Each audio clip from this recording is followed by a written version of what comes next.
Welcome everyone to the 2015 All-Star Race of Charlotte Race Review, where I recap what went down over the course of the 110 laps, and also talk about the historic win for multiple people or groups, and also what can make the All-Star Race more interesting. Because you'll understand why I said that, and also talk about who looks good for the Coca-Cola 600, because I feel like the All-Star race, depending on who's good in the All-Star race, I think can really dictate a lot about who will be good for the 600 mile. So, yeah, and I think before I get into previous notes and etc., I think what I think I'm going to start doing is, before I do any of that, like address my thoughts on the race, just because I feel like that for my fans, or if you're not a fan, I feel like that for anyone who chooses to watch these videos, I think it'd be better to address my thoughts at the beginning instead of keeping them waiting, much more later into the video. So my thoughts on the Charlotte race. I feel like that the All-Star race, it's never been my favorite race, and it's never even been close to being my favorite race, or even like one of the best races, in NASCAR. But I felt like tonight was one of the many reasons why. I will say that I think that if I was not doing race reviews and taking down notes, I think I would have been a lot more bored than I was, because I was indeed bored. I just feel like that there was indeed like side by side racing and there was competition, but to me, they're just simply like no one. There wasn't really a whole lot of like close calls. I didn't. There wasn't really. I think to me, it's just that to me, like nowadays, it's just turning out the All-Star race is just simply turning into, and it kind of has always been like this, like the win will be the thing to remember for years to come. Because to me, I think for how much goes into the All-Star race, like the production and the hype and everything else, I think that the All-Star race should be having the races. But I feel like that really ever since I started watching NASCAR, I don't really think that, like, maybe only like one time did I think that the All-Star race actually lived up to all like the hype and everything else. But for the most part, I just thought that the race was very flat. I think this race was possibly the worst race of the season so far, which I feel like that even though I'm just like one person, I'm not sitting in a group of other people. I think, to me, and I'm sure other people will agree with me when they watch this. I just think that it's not particularly good for an event like the All-Star race, to do this. And I feel like that, to me, like one of the problems here is that I think to me, like, the biggest problem is the track. I don't think Charlotte, all these years later, and thinking back to like the history of the All-Star race, because the thing is, I wouldn't say that it's just like a recent thing for the All-Star race to have like maybe I would consider like boring races, but I think that I could probably go watch an All-Star race that I don't remember hearing anything about it, or I don't remember who won. I could probably like watch like an All-Star race from like the 80s or 90s where I don't know who like won or anything that happened in that event, and I could probably still get just as bored as I was tonight. But I feel like, to me, I think the biggest problem is the track. I don't really think Charlotte, to me, is the best track to host the All-Star race. Like, I understand why Charlotte is the track that hosts the All-Star race, just because Charlotte is a famous racetrack. I remember reading an article recently of how Charlotte Motor Speedway hosts like over like 300 races, which I was honestly surprised by, and so Charlotte gets a lot of attention, you know, from like fans all around the globe, and also on TV. Charlotte, it has a chase race in the fall. It has a special 600 mile, or the longest race of the year, and a couple more reasons. But to me, I think as far as like the type of racing you get, it's just that I think more so than its lookalikes, Atlanta and Texas, I think the cars get really spread out very fast, which to me does not really increase like the side by side racing. Drivers getting really close to each other, and even like crashes. And that's what I think about the track. I think nowadays, but I kind of feel like that it's kind of always been like that.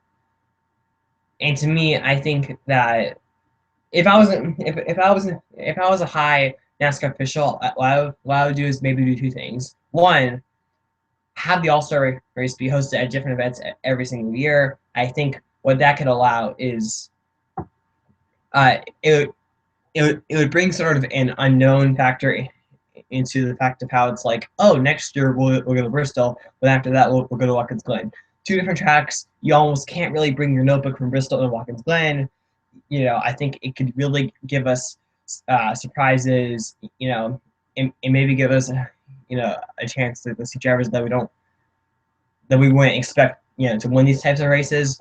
But I think like a track like Bristol. Like, here's my thing. I think Bristol and Watkins Glen most of the time gives us better races than Charlotte, but so many other tracks. But to me, if it wasn't to me, if I was forced not to go with that option, I think what I would just do is just simply have the race be hosted at like a track, a short track. Because to me, here's why I think a short track would work well. When I think back, like the race, it's called the All Star Race. So, and to me, what the All Star Race is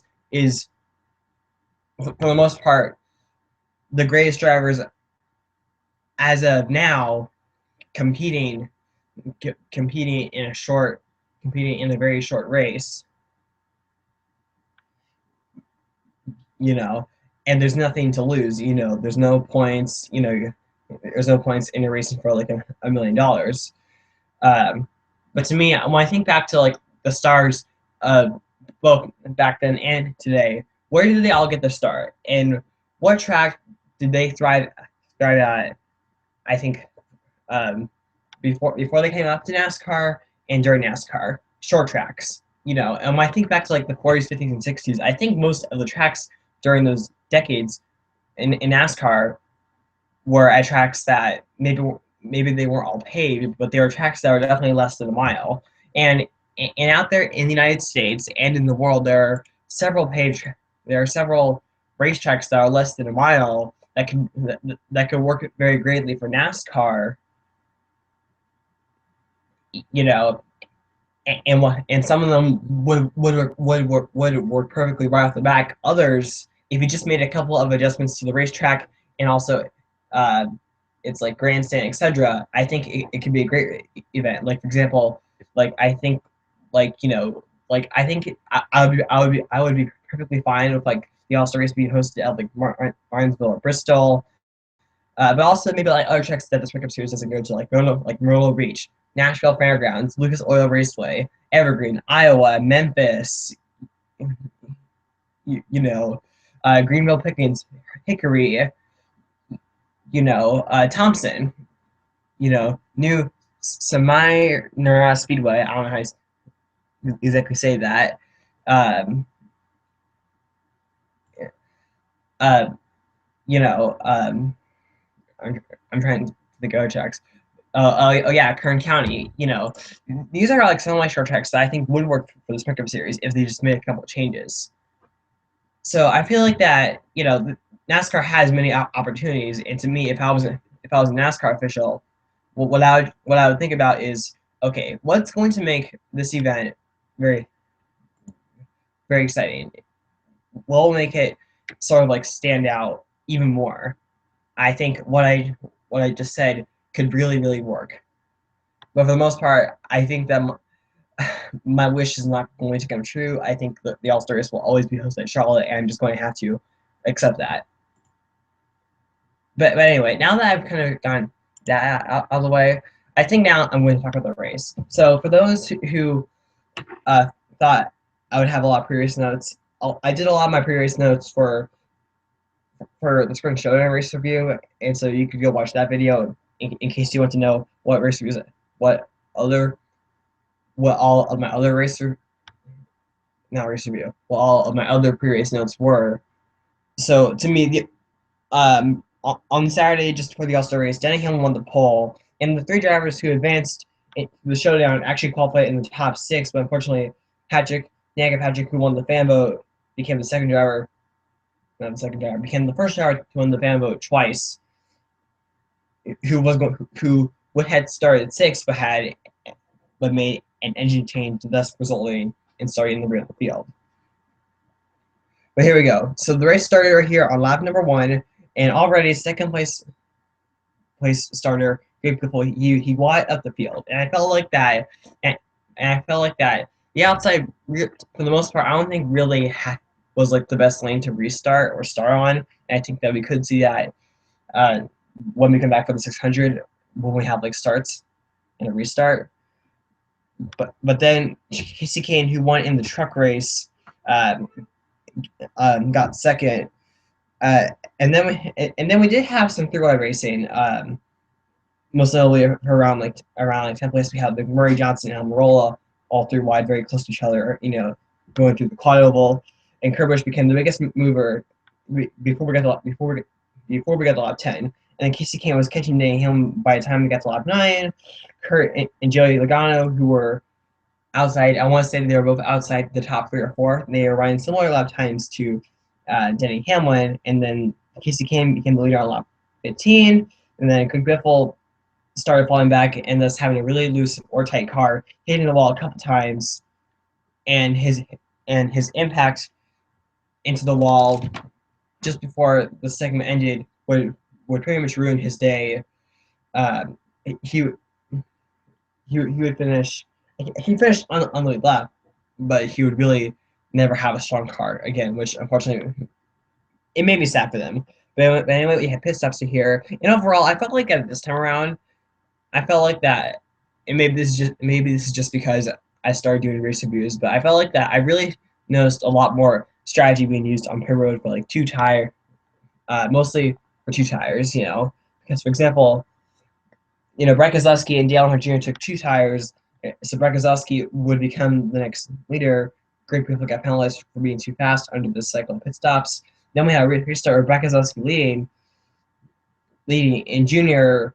did not get going on the high side, and would for the most part never really be able to be up front again. And plus he also had the 2 tires, which really made his car a lot more slower.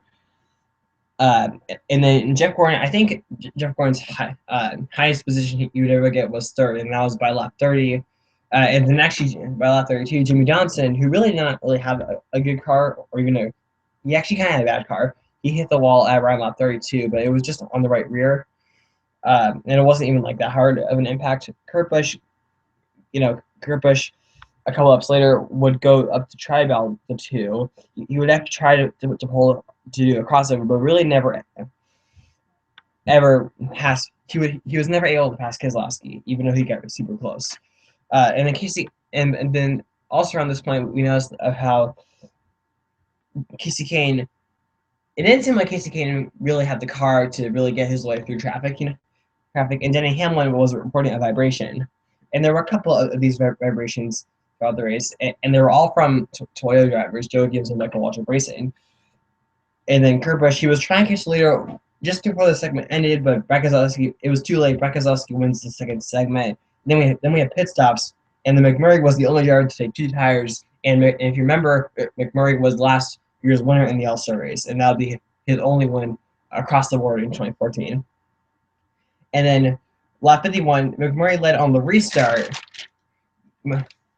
He led to the restart, but what happened was that Logano restarted 3rd, Keselowski restarted 2nd. Logano tried to make it 3 wide before we got the 2 wide, but the thing is there wasn't enough room, or he would have gone into the grass and actually clipped McMurray. McMurray got a little loose, but yeah, he was somehow able to save it, and I think that was actually, to me, the closest call we had all night, and possibly the most intense moment all race, because I felt like that if McMurray had spun, while I think, and I don't know, and for some reason this sounds really horrible, I think I would have really appreciated to see a big pileup, especially after restart, but it just didn't happen. But overall, great save for McMurray, but he was never really ever able to get the lead, and actually he kind of fell back to around like 8th place by the time the segment ended.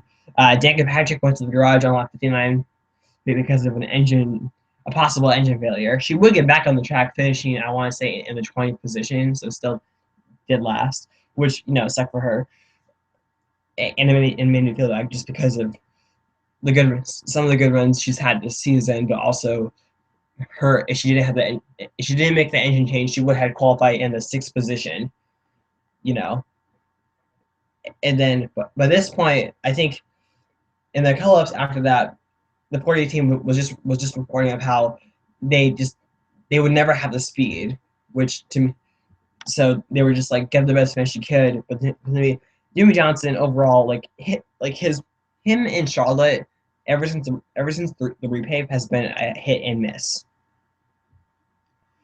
And for the most part, they were like a 10th place car all night. And then Kyle Busch came down pit road because for a vibration, and actually just before that on the pit stop after uh, after the second segment, he actually had some struggles on pit road before that. And then Kevin Harvick, this is where Kevin Harvick also started to have a really fast car that would contend to get that would be a contender to watch out for.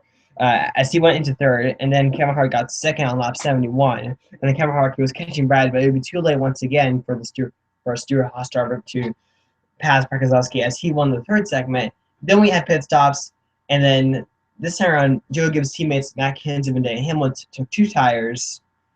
Matt Kenseth would be the leader, and Dale Earnhardt Jr., which I don't remember where he came out, but the thing is, he was penalized for 2 minutes over the wall. And actually, I actually forgot to say this, but actually, Almirola was actually penalized in the last segment, in the pit stop segment before that. So I just want to get that out of the way. Restart with Matt Kenseth leading, but the thing is, even though Kenseth had like clean air, he just did not have a good car.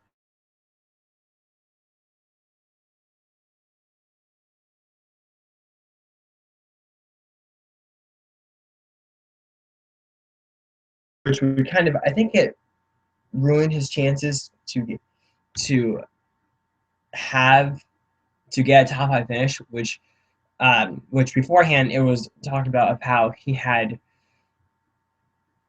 a car like he could sneak his way up in there, but after hitting the wall, he was never ever that great again. Brad Keselowski, he tried to pass Denny Hamlin for 2nd place, but I don't think he was ever able to do it based on what I have on my notes. And actually, I think Kevin Harvick passed Keselowski for 3rd, and then he passed Hamlin for 4th, like first on lap 86 for 3rd, and then on lap 87 for 2nd. And then Harvick would try to get down to chase his teammate Kurt Busch, but by that point, Kurt Busch had, I think, the largest lead all night, which was just like, it was like between like 2 and 3 seconds. And then by lap 88, Clipper made an unscheduled pit stop, and apparently was for a loose left rear wheel. And apparently, this was exactly the same type of reason Kyle Busch came down pit road, who would eventually get the free pass. You know, in the third segment. Yeah, so lug vents was definitely a big an issue for some drivers all night long, and I feel like that of how long of a race the Coke 600 is, I think like vibrations is really going to be an issue for next Sunday's race. The Sunday one race from tomorrow as we recording this. But anyway, just before the 4th segment, and Kyle Busch was actually able to get himself back inside the top 10, and then Kurt Busch won the 4th segment, and then this final set of pit stops, which was mandatory under the format rules. Pit stops were set up by the average finish, and of the previous 4 segments. Yeah, so basically, it wasn't the restarting order; it was the order of the drivers coming out per road. It was set up by the average finish, which I feel like I kind of feel like, to me, that's just kind of like a weird rule to me, just because I feel like that I think it would be a lot more cooler, or more interesting to have the order of the final restart being set up by average finish. because that way it would because that way you would have all of the great drivers or the best drivers throughout the whole entire night all up front battling, But anyway, so the Canada pit road, Denny Hamlin, who had a 10.8-second pit stop, got the lead when he came into the pit stops in sixth place. And then Brakaslowski, who would have restarted second, and Carl Edwards, who would have restarted eighth, they got penalized for too fast exiting, and that would really hurt them. And then we had a restart here on lap 101. Kevin Harvick, he was trying to catch the 11 as Kurt Busch was trying to catch the 4. Hamlin got loose on lap 104, which caused Harvick to really reel him in. But the thing is, while Harvick had a really great car and was really fast, he just didn't have enough speed. And one thing that Keselowski would say in his interview was how clean air at Charlotte, but also clean air under this 2015 rules package is really crucial. I felt like, to me, that was the reason why Harvick wasn't really able to pass Hamlin in the first place, just because he did not have the clean air. And the thing is, Harvick would actually lose ground with just a couple laps to go. And then coming off of turn number 4 for the final lap, Denny Hamlin won his first career All-Star race, first All-Star win for Joe Gibbs. And I think this race was Joe Gibbs Racing. This was JGR's 24th time trying to win the event, and they finally did it, which actually I did not know that. And also the first All-Star win for Toyota. So for those three, really good night. And for the most part, I think that's really all I have to say. But I feel like that's to me, and I forgot to say this earlier, I think what would also make the All-Star racing a bit more interesting is that if NASCAR could find a way for not just Charlotte, but for like all of like the mile and a half racetracks, that are like high speeds, somehow find a way to give us like more like pack racing. Like, for example, like in the Truck Series race, the day before, or the night, or should I say the night before, in those final few restarts, we really saw like pack type racing with those trucks. And obviously, the trucks are designed differently than the Sprint Cup Series than the Sprint Cup cars. But I think it would be really cool to find a way to sort of give us that type of racing, because I think that kind of racing at Charlotte would not only make the racing more interesting and exciting, but also it'd be a lot more cool to see if NASCAR could find a way to make to give us pack racing, at these like high speed mile and a halves. But anyway, I'm going to go through who finished where. And so first place was Hamlin, second Harvick, third Kurt Busch, fourth Jeff Gordon in his final All-Star race, fifth place Matt Kenseth, sixth place Kyle Busch, seventh Casey Kane, eighth Logano, ninth Keselowski, 10th Junior, 11th A.J. Allmendinger, 12th Clint Boyer, 13th Greg Biffle, 14th Eric Almirola, 15th Jimmy Johnson, 16th McMurray, 17th Carl Edwards, 18th Brian Newman, 19th Tony Stewart, 20th Danica Patrick. And so, with that being said, I'm gonna go over who surprised me, or who I was happy to finish, and who I was sad and who I was disappointed. I think, first of all, I'll just start positive here. Hamlin really shocked me out right here, just because I feel like, for one, Joe Gibbs Racing so far this season has not really had. They had a good short track program, because the thing is, both Hamlin and Kenseth won at Martinsville and Bristol, but to me, at pretty much at all of the air tracks, I think they've struggled for the most part. And not only for Hamlin to win, but for Kenseth to finish fifth and Kyle Busch to finish sixth. I think, to me, it shows that Joe Gibbs Racing is definitely now a contender at these racetracks to win at it. So to me, I was happy to see it happen. And speaking of Joe Gibbs, I think for Kyle Busch to finish sixth, not sixth tonight, not only just for being absent for almost the past 3 months, but also to be in an event where he is DNF'd in half the starts he's been in. I was impressed by that. AJ Allmendinger, at one point, he was actually, I think, as high as 7, so he definitely impressed me. I think now this year he's finally starting to. He is slowly um, improving on these non-road course tracks, which makes me excited for him. I think Clint Boyer, I was kind of, even though I was expecting a better finish, I think to come back from that unscheduled pit stop late in the going, it was great to see him finish 12th.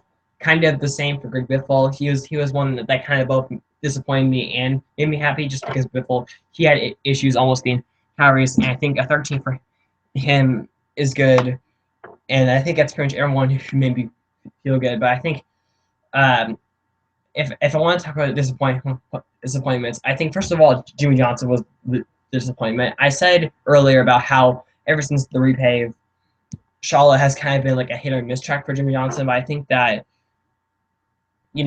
he's run good at almost all of the other mile and a half racetracks. Why wasn't he why wasn't he good tonight? You know, so he disappointed me a lot, and even um, and as far as Danica Patrick goes, she disappointed me a little bit too. But because the thing is, even before she had engine failure, she was not like she never got to the top 10.